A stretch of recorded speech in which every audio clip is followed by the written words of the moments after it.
Le voyage au bout de l'horreur. 22 mars 1953.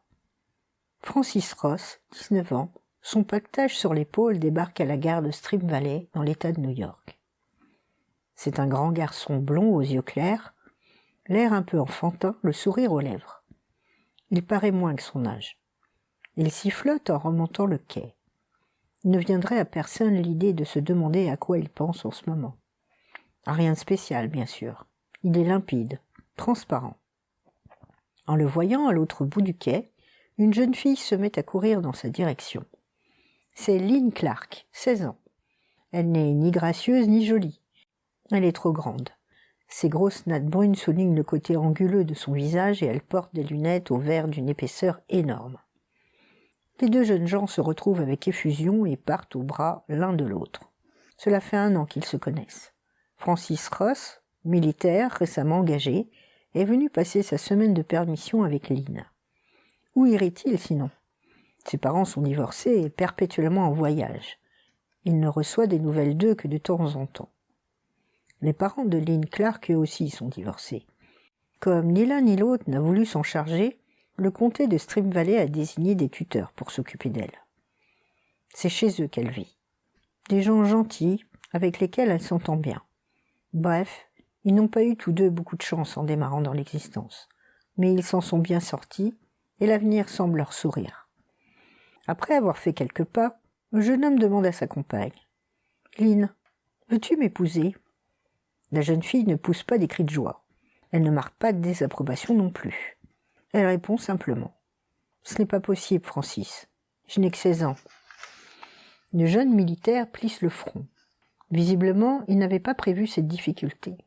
Mais après quelques instants de réflexion, il trouve la réponse. Il doit bien y avoir un état de ce pays où c'est possible. J'irai à la bibliothèque demain matin, je me renseignerai. Après avoir accompagné Lynn jusque chez elle, salué ses tuteurs qui le connaissent et qui l'aiment bien, Francis Ross s'en va à son hôtel. Le lendemain matin, à 11h, il retrouve Lynn. « J'ai été à la bibliothèque, j'ai trouvé. Au Minnesota, on peut se marier sans formalité à partir de 16 ans. Alors on y va ?» Lynn répond en le regardant derrière ses grosses lunettes. « On y va. » Pourtant, comme elle a toujours eu le sens des choses pratiques, elle ajoute « Mais nous n'avons pas d'argent. » Francis hausse les épaules.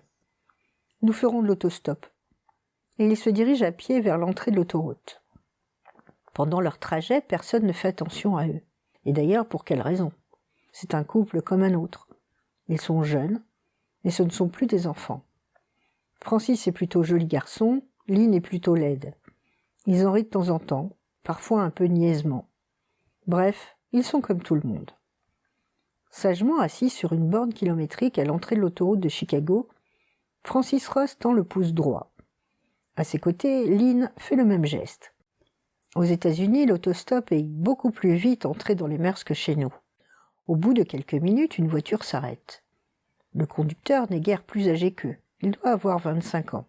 « Vous allez où ?»« Dans le Minnesota. »« Ce n'est pas la porte à côté. Je m'arrête à 30 km d'ici, mais montez.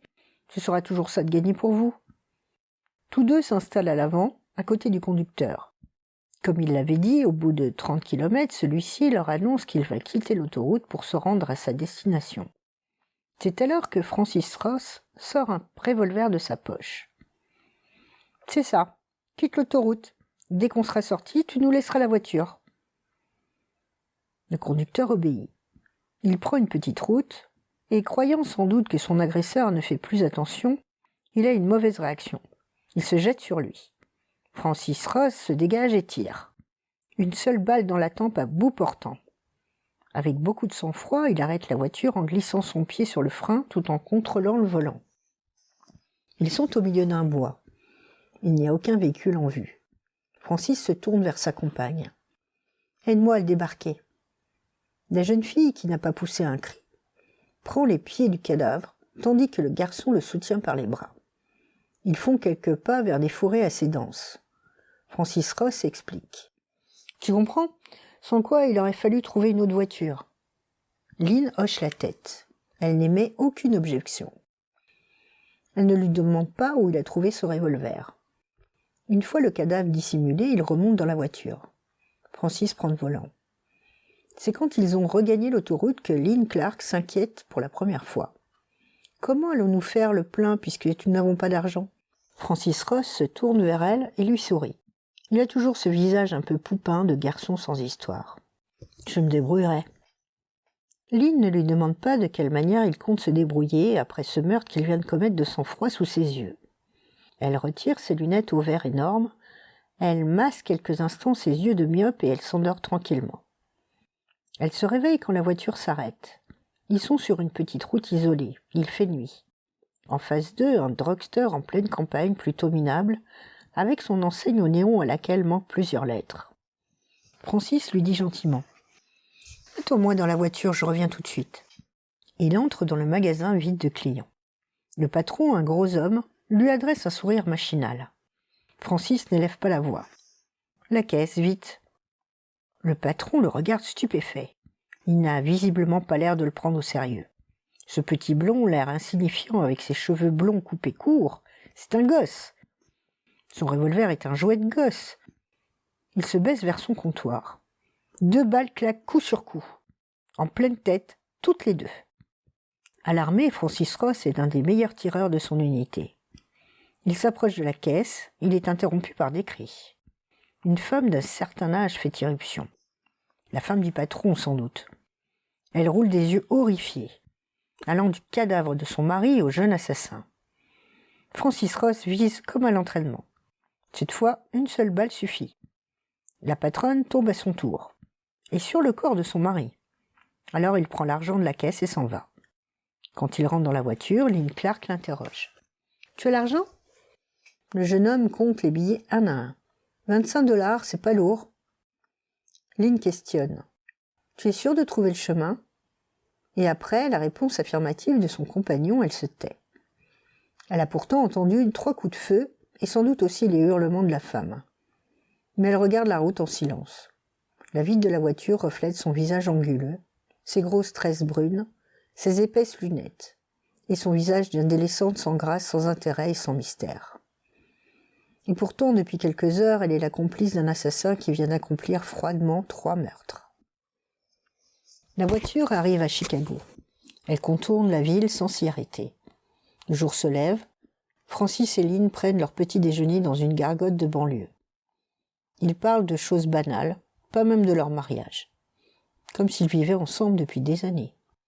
Comme si ce jour était un jour comme les autres. Lynn conclut en terminant son thé. 25 $, moins 3 pour le petit déjeuner, cela ne fera pas assez pour l'essence. Francis Ross a les traits un peu tirés, les yeux cernés. C'est normal, il a conduit toute la journée et toute la nuit. Mais il a toujours son air juvénile. Il hausse les épaules. Moi, je me débrouillerai. Se débrouiller. Lynn Clark le sait à présent, cela veut dire qu'il va tuer de nouveau. Pourtant, elle ne fait aucun commentaire. Sans doute doit-elle trouver cela naturel. Côte à côte, ils regagnent la voiture dont ils ont assassiné le propriétaire il n'y a pas 24 heures. Qui s'en douterait en voyant passer ce couple gentillet ? Qui se douterait que ce voyage qu'ils ont entrepris sur un coup de tête pour se marier est un voyage de mort, et qu'il n'a pas encore atteint le bout de l'horreur ? 2 heures ont passé. Francis Ross et Lynn Clark sont sur une petite route de campagne lorsque le compteur d'essence arrive à 0. Ils s'aperçoivent alors une station-service. Elle est du genre vétuste. Une baraque en préfabriqué et une pompe unique. Francis Ross stoppe et sort vivement. Avant même que le pompiste ait pu venir à leur rencontre, il est à l'intérieur du bâtiment. Et c'est exactement la scène du drugstore qui recommence. Lynn Clark entend des exclamations d'hommes, puis 2 coups de feu. Ensuite, il y a un silence, puis des cris de femmes, et de nouveau 2 coups de feu. Et le silence revient définitivement cette fois. Francis ne sort pas immédiatement de la station-service. Il doit être en train de chercher la caisse. Pendant ce temps, Lynn ne reste pas inactive. Avec le sens pratique qui la caractérise, elle a ouvert le réservoir et a commencé à faire le plein. Il est presque achevé quand son compagnon revient en brandissant des billets. Il y a en tout et pour tout 40 $. Le couple remonte en voiture. Ils sourient tous les deux. Et c'est alors seulement que Lynn pose une question. Cela ne t'ennuie pas d'avoir tué tous ces gens ?» Le garçon ne marque pas une seconde d'hésitation. « Bien sûr que non. Je les connaissais pas. Pourquoi veux-tu que j'éprouve du chagrin ?» La jeune fille doit être satisfaite de sa réponse car elle n'insiste pas. 4 heures de l'après-midi, ils arrivent enfin à Minneapolis, la grande ville du Minnesota. Francis a lu que pour se marier, ils doivent se présenter devant un juge de paix. Ils en trouvent un sans mal en consultant l'annuaire. L'homme, qui doit avoir une 60aine d'années, les accueille sans surprise. Il a l'habitude de ces couples de jeunes gens qui ont fui leurs parents et qui demandent à se marier. Peut-être au fond de lui-même désapprouve-t-il cette situation, mais la loi est la loi, et il est là pour l'appliquer. Il leur demande simplement leurs papiers. Quand il les a en main, il adresse un sourire à la jeune fille. « Je vois que vous avez juste 16 ans. C'est parfait. J'ai une petite affaire à terminer. Pouvez-vous revenir dans une demi-heure pour le mariage ?» Les 2 jeunes gens acceptent. En attendant, ils vont se promener tranquillement dans les rues de Minneapolis. Et le délai écoulé, ils reviennent chez le juge. Mais celui-ci n'est pas seul. À côté de lui, il y a un homme d'une 40aine d'années qui s'adresse à eux sans sévérité excessive. « Je suis officier de police, les amoureux. Lynn, les tuteurs sont morts d'inquiétude. Bien sûr que tu as le droit de te marier ici, mais tu n'avais pas le droit de t'enfuir de chez toi. Quant à toi, Francis, ta permission se termine dans 2 jours. Il faut rentrer, toi aussi, si tu ne veux pas être porté déserteur. » Et il conclut sur un ton bonhomme. « Allez les enfants, on rentre à la maison. » Car c'est extraordinaire, mais c'est ainsi. Ils sont arrêtés uniquement parce que les tuteurs de Lynn ont lancé un avis de recherche. La police n'a pas le moindre soupçon en ce qui concerne les 5 meurtres qui se sont produits dans les dernières 24 heures. Comment, en effet, pourrait-elle suspecter Francis Ross et Lynn Clark ? Personne ne les a vus à part les clients de la Gargote où ils ont pris leur petit déjeuner, et il n'est pas certain qu'ils se souviennent d'eux. Francis, après ces 2 derniers meurtres, a jeté son revolver dans une rivière, et ils ont abandonné la voiture à Minneapolis en prenant soin d'effacer leurs empreintes. Pourtant, c'est alors que se produit le coup de théâtre. Le policier, avec sa bonhomie paternelle, a profondément choqué Francis. Il les a appelés les enfants. Il les a pris pour des enfants. Et cela, il ne peut pas le supporter. Il va lui montrer qu'il est un homme. « J'ai des aveux à faire. J'ai tué 5 personnes. » Le policier et le juge se regardent le jeune homme. Il n'y croit pas, bien sûr. C'est un mythomane. Lynn, comme à son habitude, ne marque aucune réaction particulière. Mais Francis Ross continue à parler. Il cite des détails qui ne peuvent être connus que de l'assassin. Les lieux, les heures. Alors le policier et le juge commencent à admettre cette vérité inimaginable. Ce jeune homme qu'ils ont en face d'eux, ce blondinet insignifiant est un monstre. Dans tous les États-Unis, pourtant habitués aux crimes spectaculaires, le cas de Francis Ross et de Lynn Clark a soulevé une intense émotion. Leurs photos reproduites dans tous les journaux ont provoqué partout la même réaction. Ce n'est pas possible. Ce ne sont pas eux qui ont fait cela. Les grands psychiatres des États-Unis les ont examinés et ils sont arrivés à cette conclusion formelle. Ils étaient parfaitement normaux. Leur enfance malheureuse ne pouvait pas être prise en compte. Des fils et des filles de divorcés, il y en a des millions en Amérique. Alors pourquoi Francis Ross a-t-il tué de sang-froid 5 personnes, tandis que sa compagne assistait sans émotion à la tuerie ?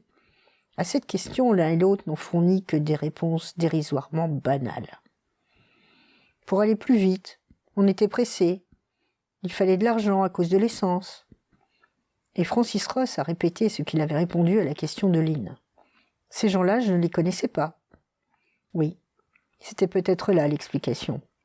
Lynn et Francis étaient peut-être les représentants extrêmes d'une société déshumanisée, dans laquelle ceux qu'on ne connaît pas comptent si peu qu'on peut les tuer sans le moindre remords. Francis Ross a été condamné à la prison à vie. Son jeune âge lui a évité la peine de mort. Lynn Clark a été acquittée. Un verdict qui ne signifiait pas grand-chose. La vérité de ce voyage au bout de l'horreur était ailleurs.